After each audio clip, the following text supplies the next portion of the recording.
If a little green is good, more is even better. Now, back to Green is Good with John Shigarian and Mike Brady. Welcome back to Green is Good. We are so honored today to have Lisa and Ron Beres with us from Southern California. They're both on the phone. Welcome, Lisa and Ron, to Green is Good. All right. Thank you so much. We're happy to be here. Absolutely. Thank you, guys. Well, first of all, I have to tell you, some of the most unique biographies we've ever had of any of our great green experts. You are both BBECs, building biologist experts. Tell us a little bit what that is. Besides being ecopreneurs, eco-experts, authors, speakers, you guys do it all. But what is a BBEC? Because we've never had that before. All right. Well, BBEC, it's a biobiologist. And biobiology originated in Germany. And it's the study of how buildings affect your health and the living environment. And when you become a BBEC, like Ron and I are, we're certified to actually test homes. We test homes for air, water, lead, gas, even electromagnetic radiation, which would be from wiring in the walls or Wi-Fi, electronics, things like that. So it's a really unique, specialized study. Our passion is creating healthy homes. So we have definitely a different, unique niche than you might see a lot of the time. Got it. So, I mean, Lisa, how did you and Ron first get interested in this? I mean, thank you, Mike. What is going on here? That's a really interesting story. Yeah. I used to be an interior designer, so it's really ironic because my life was dedicated to making homes look beautiful, and then I moved into a newly remodeled home, and my health just spiraled out of control. I started just getting so sick very quickly after moving into this house. I couldn't even get out of bed in the morning. I was having chronic fatigue and sinus infections and just lowered immunity and all kinds of problems. And it was getting worse. And I probably saw about 12 different doctors. Ron was carting me around the country trying to see specialists, trying to find out what was wrong, and no one could diagnose it. And I finally discovered through when I started researching that, oh my gosh, there's toxins in these new products that are off-gassing. And I had such a dose in breathing in these chemicals that it affected me really quickly. So that spurred just a passion for this topic and realizing that a lot of people are sick from their environments, whether it's their offices or their homes, and they don't realize it's their environment. And so we've got a lot of people in this country taking too much medication, trying to feel better, and no one's really looking at the cause. So that's what Ron and I do. We're dedicated to this. We're dedicated to helping people create healthy homes. And through my process, I created I've turned my home around completely at 180, and my health just got extremely better. I mean, I was more energetic afterwards than I even was before. Well, this was 10 years ago too, and so basically this started our path now to become building biologists to answer your question and doing our business and getting out there, and now we're talking to you guys. Well, that's awesome, and you have an amazing website. I want our listeners to go to your website if they're in front of a computer now, or after we get off, or if they want to pull it up on their phones or whatever, or their iPads. GreenNest.com, www.greennest.com, and also you have a new book out called Just Green It, and people can buy that book at justgreenit.net. Now let's start from the beginning, because obviously now we know a little bit about you. We love telling people about what the problems are. We want our guests to tell them what are the problems, and Lisa, you've teed that up wonderfully. But now we want to talk about a little bit about solutions. So our listeners, they've now turning the corner. They do want to green their lives. What's the first thing they should do? Well, the first thing they should do right off the bat, and this is from the health perspective of green, is really increase the air quality of their home. Okay. We've heard this many times before, but the indoor air quality of homes is like 2 to 5 times worse, sometimes 100 times worse than the outdoor air. Real simple solutions. That's and what Ron just said, that's really profound because that's according to the EPA. Indoor air is worse, more polluted than the outdoor air. So that's the first step. People are not realizing that their homes are more polluted than the outdoor air. So is this what you do? You go into a home or an office and you then give us what our baseline is, and you tell us how to make that better? Yeah, and we can do a lot of things. When Ron and I physically go out and test homes, we have referrals of people across the country if you're in a different state. And we also sell do-it-yourself test kits. Wonderful. So if you're on a budget and you're thinking maybe I have a mold problem, maybe I have too much pollen, someone's got allergies in the house, you can actually get these air tests. They go to a professional lab, and you're going to find out exactly what's in your air, and then you can start to remedy the situation. And that's fascinating because, Ron, you bring up a great point in that air is that's what our base thing. We have to breathe that day and night. We don't have to eat certain foods, but air is there, so we've got to make sure that air is good. Oh, absolutely. And, we really have to take care of ourselves. We have to be proactive in making sure we live in healthy environments. There was an example. Do you guys remember the pesticide DDT? Oh, absolutely. Of course. Yeah, and you know how it's been banned for a few decades now. Right. Well, literally, there was a study done 20 years after it was banned. They did a study of 550 homes, and they actually found out of those homes, almost 40% still had remnants of DDT trapped in the carpeting of these homes. Oh. And so if we're not active in making sure we're not bringing in contaminants into our home, or at least trying to eliminate them once we move in, we're in trouble. Yeah, we can't wait for legislation to catch up, because Wow. what's happening, as we all know here on the phone, is that these chemicals get into the marketplace at an extremely fast rate. They're getting approved before they're getting tested. And so the public is getting exposed to these chemicals, and then 10, 20 years later, they're finally pulled from the market. But we've had so much exposure. So you really today have to take your health into your own hands and be proactive, like Ron said. Lead was banned from paint in 1978, yet it's still so prevalent. It's in soil, it's in, our water, it's in imported goods from China. It's all over the place. So we have to be proactive. And unfortunately, Lisa and Ron, all of those things are in us right now. I mean, before they were banned, you think about the body burden that we've absorbed, all of these things, and you think about when you're talking about even the remnants and trace elements of DDT being in carpet. If you're a mom or a dad, a granny or a grandpa, and you think about your little ones just scooting around on the carpet, it's oh my gosh. Absolutely, and I don't know if you're familiar with the study by Environmental Working Group, but they took the umbilical cord of babies born in the United States and tested the blood and found that children today, on average, are being born with 287 chemicals already in their blood, and that includes some of the chemicals we just talked about. So these chemicals are passing from the mother through the placenta. So when a child comes into the world with that many chemicals already in their body, and then they're exposed to more, they go into a new nursery, they've got paint and carpet and furniture and toys and all of these, off-gassing of chemicals, they're at such a disadvantage. So, moms definitely have to be aware and be proactive. And, we, of course, hear a lot of times, well, it's expensive to go organic or buy these, different products. And sometimes that's true, and many times that's not true. But, can you put a price tag on, a disease? Can you put a price tag on the health bills that you may have later? Ron and Lisa, we talked about air. Great point, and that's like step one. How about water and the whole water controversy? How good is the tap water in our homes and offices? And what is this whole bottled water controversy? A, the carbon footprint issue of bringing bottled water here. B, is there any chemicals leaching into that water if the waters are sitting in the back of your car or heated parts of the house? Help us with that. Well, A, B, all the above. You're absolutely right about that. And many people have heard this already, but literally 40% of the bottled water out there really is just tap water. And the problem with tap water is that it's not really testing for all the potential chemicals out there, and it's not filtering for it properly, like pharmaceutical drugs, perchlorate, which is basically jet fuel. If you're living in the Southwest, unfortunately, there was a spill a little while back, and now we all have perchlorate in our tap water. You have which is rocket fuel. Yeah, rocket fuel. So, you hear these terms, you don't really realize what they are, but perchlorate, like Ron said, in the Colorado River, so anyone who's getting their water from the Colorado River could potentially be drinking rocket fuel. And your typical, bottled water, Ron mentioned that study, 40% of it was actually found just to be tap water. So people are spending, number one, a lot of money on not high-quality water, but number two, we're creating a huge issue with waste. And, studies show that Americans are throwing away 2.5 million plastic bottles every hour.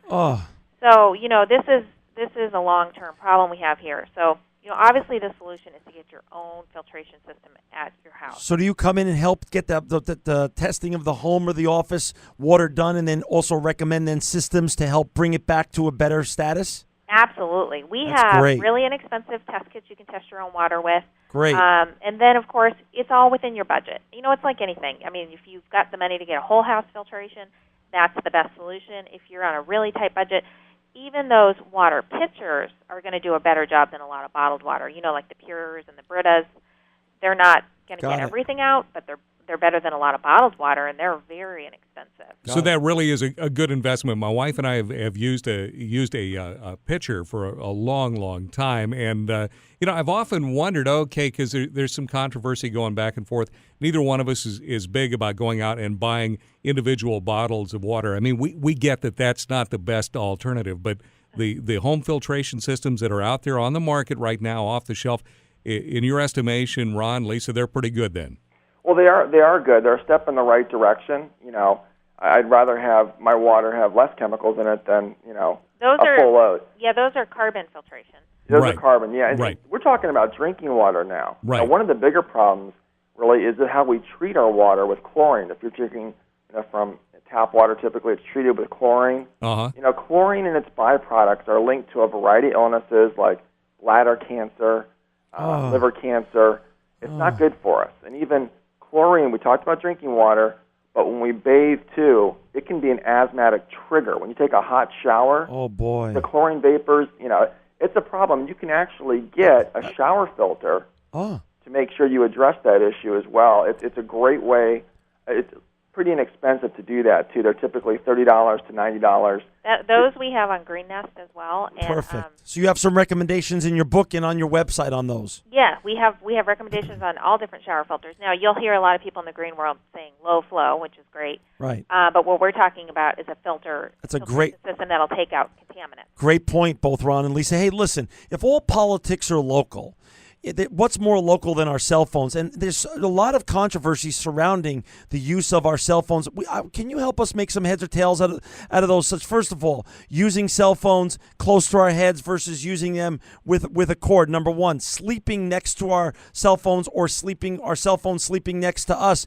Ongoing controversy in the Shigerian household and in the media. Help us make some heads or tails of what's going on in the safety of actually our cell phones and our iPhones and iPads, etc.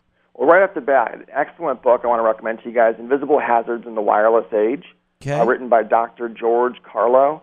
He really blew the whistle on the cell phone industry over there, and a lot of the recommendations that we've seen, to answer your question, but I wanted to put that out there with the book. Good. Thank you for doing that. Absolutely. It's a great book. But really, distance is key. With your cell phone, you really shouldn't be leaving it on your body anywhere because when it's next to your head, you should use a headset, an air tube headset in particular, to really make sure that you're protecting yourself appropriately. Yeah, we mentioned the air tube headset in the book. It's not the same as just a headset. Right. It's got an air tube which breaks the signal. And just to get down to the basics of it, we're talking about radio frequency, high frequency radiation.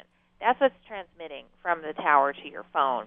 So if you've got a phone on and it's connecting, and this is usually when the phone's connecting, right? When you're actually speaking on the phone, and you've got that connection, you're getting pulses of information across this radio frequency, which is, studies are coming out every day now. It's outrageous the amount of studies and information that's available now on the dangers of this and how it's affecting us physiologically, penetrating the blood-brain barrier, interfering with cellular communication. Increase in certain types of brain tumors. So, it's the precautionary principle. Still, gotcha. People need to take precautions. And like Ron said, with radio frequency and high frequency radiation, it does drop off with distance. Okay. So if you are going to keep your phone in your room, you need to have it at least 6 feet away from you. But even like people, how about now? So many of us are guilty of this with sleeping with our phones next to us or on the nightstand next to us.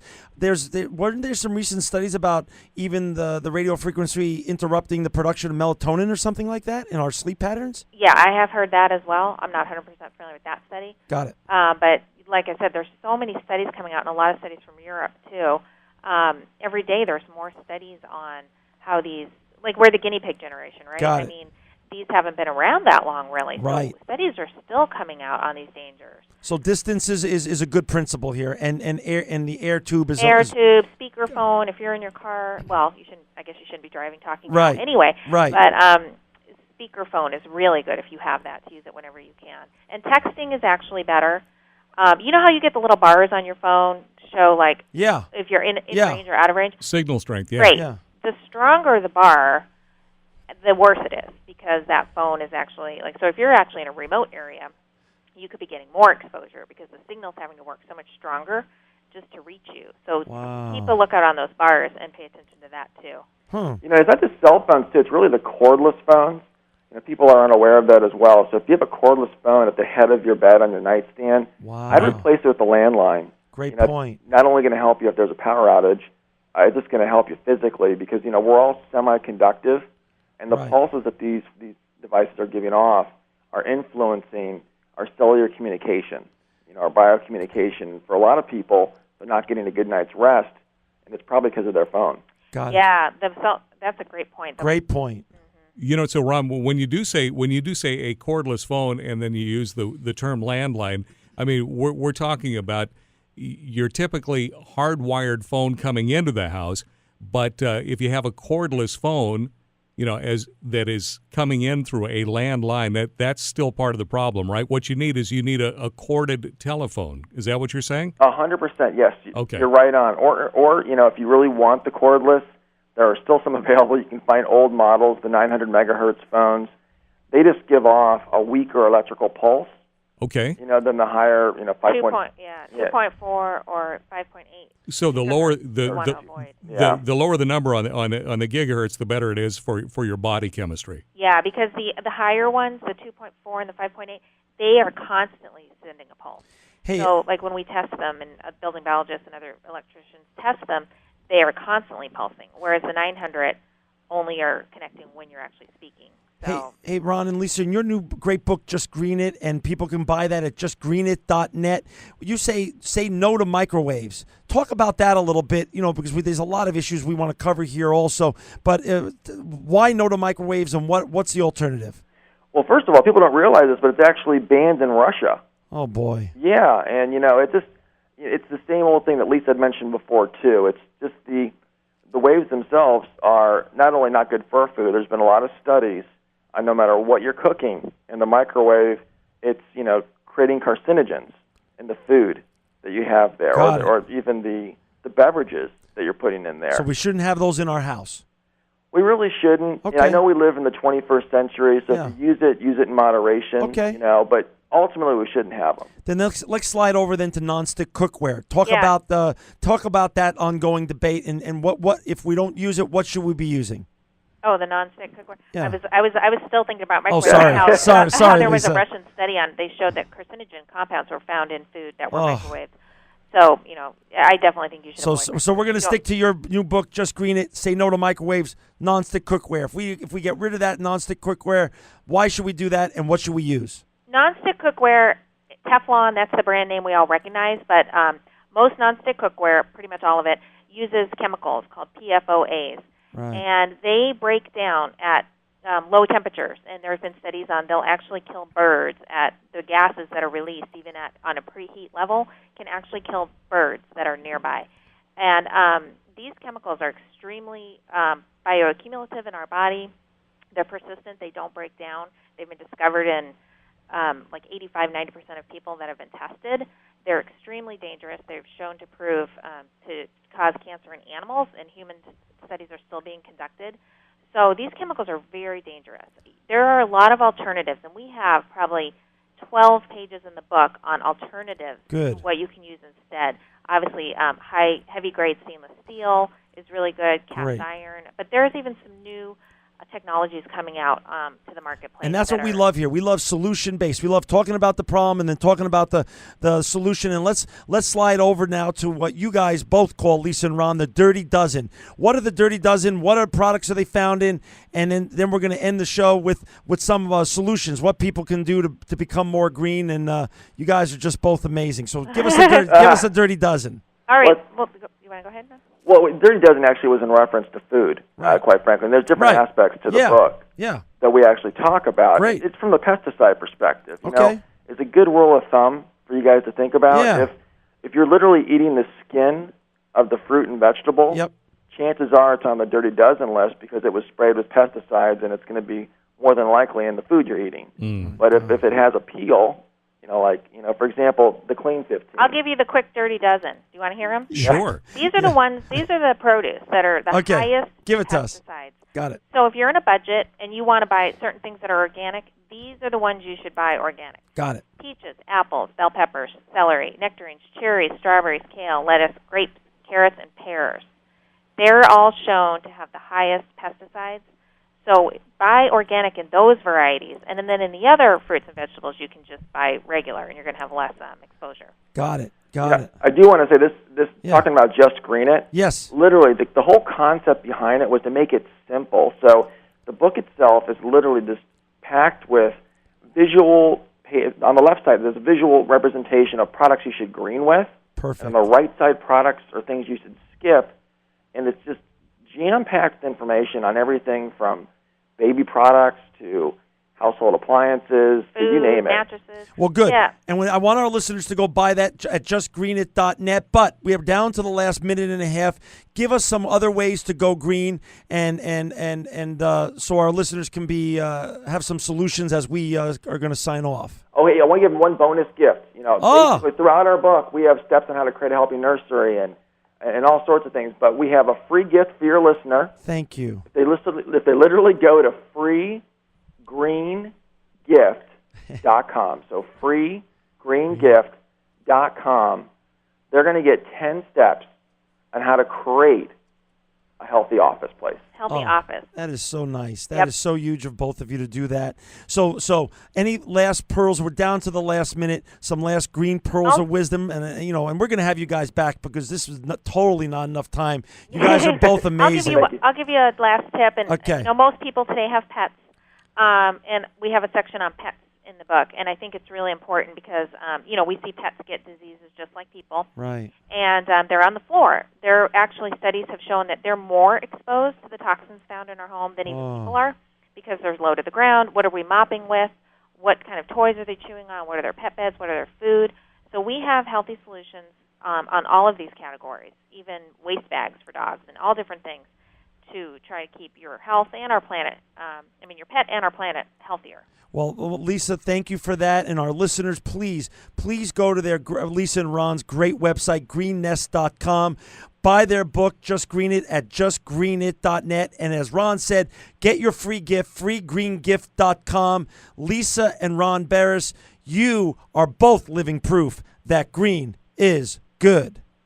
You guys are great. Thank you so much for having us. And also, too, one shameless plug. I want everyone to vote for Lisa Beres and her Healthy Home Show on the OWN Network. She's on the audition. She's running for an audition on the OWN Network. Oprah's new network. Oprah's new network. Got it. Lisa Beres. Done.